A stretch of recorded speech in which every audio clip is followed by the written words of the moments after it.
বিনয়, বাদল, দীনেশ, অলিন্দ অভিযান। এটা কি? আসলে এই তিন বিপ্লবী, সেই বিপ্লবীদের নাম কি কি? একজন হচ্ছে বিনয় বসু, বাদল গুপ্ত, দীনেশ গুপ্ত।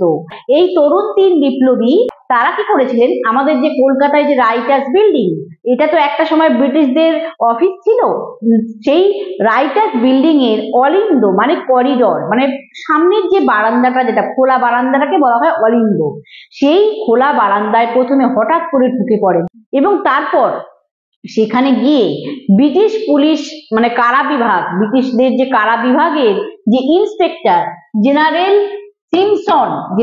সিমসন তাকে এবং আরো দুইজন তার সঙ্গে সহকারীকে গুলি করে হত্যা করেন। কিন্তু কেন?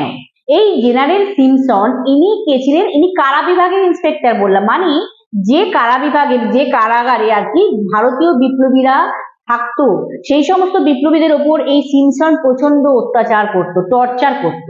তাই তার প্রতিশোধ নেওয়ার জন্যই কিন্তু এই তিন বিপ্লবী পরিকল্পনা করে সিমসনকে গুলি করে হত্যা করেন এবং আরো দুজন সহকারীকেও কিন্তু গুলি করে হত্যা করেন, মার্ডার করেন। এবং তারপর কিন্তু বেশ কিছুক্ষণ সেই জায়গাতে ব্রিটিশ বাহিনীও কিন্তু এদের তিনজনের সঙ্গে গুলির লড়াই চলতে থাকে বেশ কিছুক্ষণ ধরে। তারপর অবশেষে এদের তো গুলি শেষ হবেই। তারপর এক সময় কি হয় কি, মানে বাদল কি করে, বাদল বিষ খেয়ে আত্মহত্যা করে। আর বিনয় তখন মানে গুলিতে আঘাতে আহত হয়, তাকে হসপিটালে দেওয়া হয়। তারপর কিছুদিন পর মানে খুব গুরুতর আহত হয়, তারপর কিছুদিন পর সে মারা যায়। আর দীনেশ সে কিন্তু ব্রিটিশদের হাতে ধরা পড়ে এবং তার ফাঁসি হয়। এই তিন তরুণ বিপ্লবী এরা যে এই যে রাইটার্স বিল্ডিং এ আক্রমণ করে সিমসনকে হত্যা করেছিল, এই ঘটনাটা ভারতের তরুণ সমাজকে পুরো একদম নাড়িয়ে দেয়। তারা ভাবে এদের যে যে সাহসী যে পদক্ষেপ নিয়েছিল, তারা যে একটা এত বড় একটা পদক্ষেপ নিয়েছিল, এতে তরুণ সমাজ কিন্তু খুবই ভাবে উজ্জীবিত হয়, ইন্সপায়ার করে ইয়ং যে সোসাইটিকে, ইন্ডিয়ান ইয়ং সোসাইটিকে।